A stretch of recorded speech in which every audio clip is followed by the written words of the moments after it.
Für lange Zeit ging es uns dem Planeten gut, aber den Menschen darauf schlecht. Dann haben die Menschen sich entwickelt, heute geht es uns viel besser, aber der Natur zunehmend schlechter. Ist das ein ewiger Trade-off? Entweder den Menschen geht's gut oder dem Planeten? Beides zusammen unmöglich? Heute gehen wir mal in die Daten rein und schauen uns an, was da dran ist und ob man das überhaupt auflösen kann. Mein Kernargument für dieses Video möchte ich aber gleich am Anfang sagen, denn auf YouTube springen die meisten Menschen zu Beginn eines Videos ab und ich möchte, dass auch die das mitbekommen. Unsere Generation kann eine wirklich außergewöhnliche in der Menschheitsgeschichte sein. Wir könnten nämlich die erste Generation sein, die dieses Dilemma auflöst. Wir haben die Werkzeuge, wir haben das Wissen und wir haben bereits bewiesen, dass wir verdammt große Probleme lösen können. Lass uns erstmal eine romantische Illusion vorwegnehmen. Die Vorstellung vom Leben im Einklang mit der Natur. Von einer Zeit, in der die Menschen nachhaltig lebten und alles irgendwie harmonisch war. The trees here are in misery and the birds are in misery. I don't think they sing, they just screech in pain. Das war Werner Herzog beim Dreh zu Burden of Dreams. Hat er recht? Klar, die Natur ist kein Disney-Film, aber hier ist die eigentliche Wahrheit. Die Vergangenheit war für Menschen auch kein Paradies. Im Jahr 1800. Eine Familie mit 6 Kindern musste im Schnitt 3 davon begraben. 50% aller Kinder starben vor der Pubertät. Das war kein düsteres Mittelalter-Klischee, das war Normalzustand. Weltweit, über Jahrtausende hinweg. Und das nicht nur bei armen Familien. Auch in Adelshäusern gab es hohe Kindersterblichkeit. Du kennst Beethoven? Ja, der Beethoven.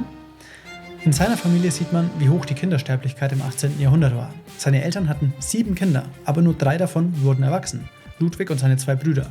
Das passt zu der Zeit, in der Krankheiten und fehlende Hygiene viele Kinderleben kosteten und Familien oft früh belastet wurden.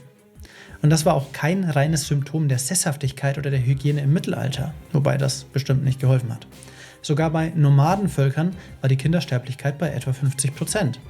Das war also wirklich einfach aus heutiger Perspektive eine traurige Norm. Ich meine, schau dir diese Karte an. Da sieht man die Kindersterblichkeit pro Land über den Verlauf der Zeit. Und selbst in den Regionen, in denen es heute noch am schlimmsten ist, was furchtbar ist, versteh mich nicht falsch, ist es aber deutlich, deutlich besser, als es noch vor wenigen Generationen überall war. Und das ist eine großartige Entwicklung. Nur ist gleichzeitig halt auch das da passiert. CO2 geht hoch, Stickstoffkonzentration in den Böden geht hoch, Übersäuerung der Meere geht hoch, Artensterben geht hoch. Hier ist die unbequeme Wahrheit. Wir hatten noch nie einen Zustand, in dem Menschen a. nachhaltig lebten und b. Wohlstand genießen konnten. Ja, unsere Vorfahren haben natürlich weniger CO2 ausgestoßen, aber ihre Lebenserwartung lag halt auch nur bei etwa 30 Jahren. Der wäre ich jetzt auf meinen letzten Tagen.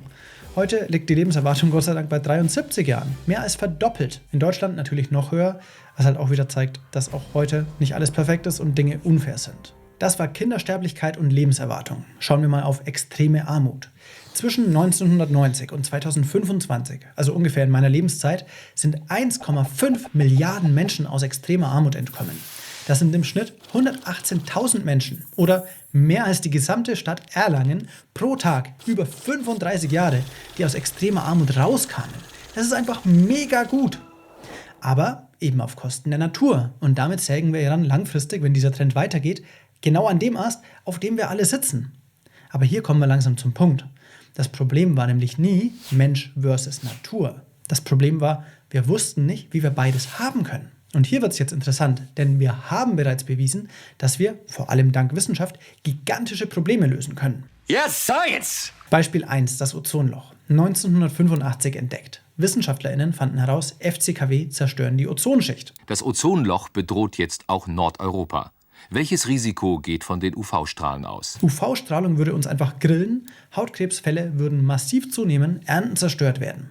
2 Jahre später das Montreal-Protokoll. Fast 200 Länder einigten sich, FCKW werden verboten. Das Ergebnis? Die Ozonschicht erholt sich. Bis 2040 könnte sie in weiten Teilen der Welt wieder auf dem Niveau von 1980 sein. Und bis 2066 wird die Erholung über der Antarktis vollständig sein. Mega! Ein globales Umweltproblem gelöst, weil Menschen sich zusammengesetzt und gehandelt haben. Beispiel 2.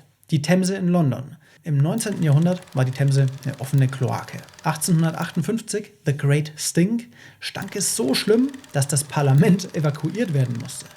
Cholera-Ausbrüche töteten Zehntausende. Die Lösung, Joseph Bazalgette, baute ein revolutionäres Abwassersystem. Sein System funktioniert übrigens bis heute für über 9 Millionen Menschen. Die Cholera verschwand.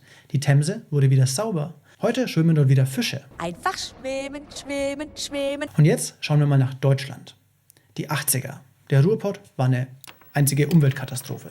Auch die Ruhr war eine Kloake. Der Himmel grau, saurer Regen. Was haben wir gemacht? Katalysatoren, Rauchgasentschwefelung, Kläranlagen, Gesetze. Heute schwimmen wieder Lachse in der Ruhr. Und das, während die Wirtschaft weitergewachsen ist und der Wohlstand zugenommen hat. In den letzten Jahren haben einige Länder außerdem bewiesen, dass Wirtschaftswachstum möglich ist bei gleichzeitiger Reduktion der CO2-Emissionen. Diese bewiesene Entkopplung von Wirtschaftswachstum und CO2-Emissionen ist ein Riesending. Trotzdem lohnt es sich natürlich zu hinterfragen, wofür wir überhaupt dieses Wirtschaftswachstum noch brauchen, wenn wir doch schon in Wohlstand leben. Aber das ist nochmal ein komplett eigenes Thema, wozu wir vielleicht mal auch tiefer reingehen sollten. Habt ihr darauf Bock? Schreibt es gerne mal in die Kommentare. Wenn genug Leute schreiben, dass sie Bock haben, dann nehmen wir uns das Thema an. Zurück zum Thema. Auch wenn wir auf die Energieversorgung schauen. Früher mussten Länder einfach wählen. Menschen aus Energiearmut holen oder Klima schützen. Heute ist diese Wahl nicht mehr nötig. Denn Solar- und Windenergie sind nicht nur sauber, sie sind auch einfach billiger als fossile Brennstoffe. Weltweit.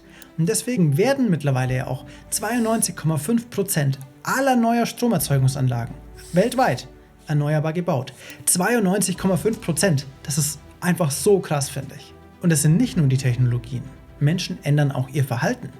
Fleischkonsum in Deutschland. 2013 lag es noch bei 60 Kilogramm pro Person und Jahr. 10 Jahre später, 2023, schon nur noch bei 51,6 Kilogramm. Ein Rekordtief seit Beginn der Aufzeichnungen 1991. Warum? Weil pflanzliche Alternativen besser und weil Menschen bewusster werden. Ich selber habe auch mal versucht, Veganer zu sein. Schauen wir auf die Bildung. Mehr Menschen werden gebildet. Das ist super wichtig, denn Bildung hilft uns, erstmal Probleme zu verstehen und dann Lösungen zu entwickeln. 1820 konnten nur 12% der Weltbevölkerung lesen und schreiben. Jetzt sind es schon über 87%. Mehr Bildung, mehr Wissen, mehr Menschen, die Probleme verstehen und lösen können. Also, alles gut?